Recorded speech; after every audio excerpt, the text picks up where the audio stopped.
we've managed to find you in these swarms of people here at CES Unveiled. Tell us a little bit about your impressions of the show so far. I know that you've had a bit of a difficult time wading through the crowds, but what have you seen? What are you impressed by? Is this just another meh CES, or is there something special here? So, Sylvia, I think what we'll see this year is a little bit different. In the past, we've had these big mega announcements. Everyone was expecting these big things, new things, tablets. Before that, it was netbooks and all that kind of stuff. I think what we'll see this year is refinement. I think you're going to see a lot of stuff emerge that just makes things work better and work smarter. So, as an example, there are going to be some mobile phone announcements over the next couple of days this week. We're going to see a phone. Nokia is going to have a new device. We're going to see LG and Samsung come out with some new devices. You'll see new versions of Android. We're going to see virtualization. So Verizon and LG are showing a virtualized phone running VMware. It's those kinds of refinements, I'd say, than the really, it's not the really huge announcements, but it's the small ones that are going to make a whole lot of difference to a lot of people. Will the Intel phone be on display, and will anyone care? I think it will be. I hope it will be, because they need to show it. Will anyone care?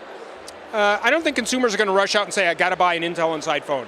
Intel can do a lot of fine-tuning. They've got a lot of software compiler expertise. So it'll be interesting to see how well it runs. I think it's not just a question of will it run on Atom. People will take notice if it runs better on Atom than it runs on ARM. Do they have a chance of doing that? Perhaps. That's what we really need to see. When people say runs better, do they mean faster? Do they mean, I mean, mostly we have phones out now, like the iPhone, that are pretty seamless, that people are really happy with. What would you say is a better consumer experience? Surely the only thing that could be better is battery life. Well, it's not just battery life, it's responsiveness. So if I can open a browser in 1 second instead of 3 seconds, people will notice that. It doesn't seem like it's a big deal, but people actually do notice those little refinements.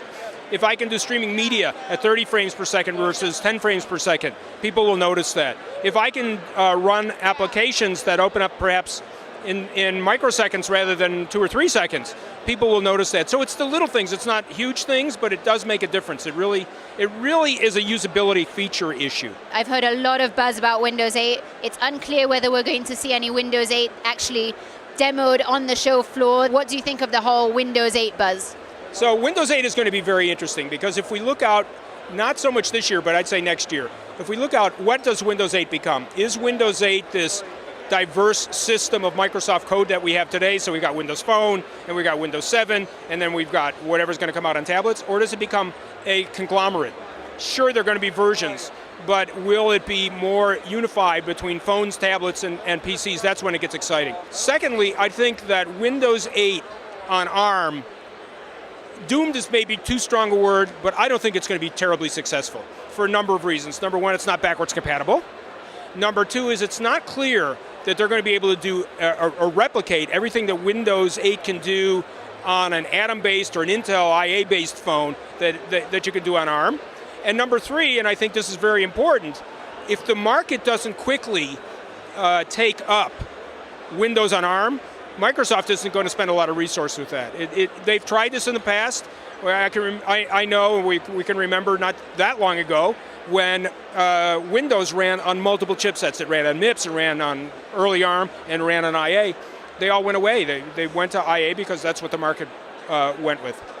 Since Windows 8 is so graphically driven, it's graphically accelerated, and that's the important part.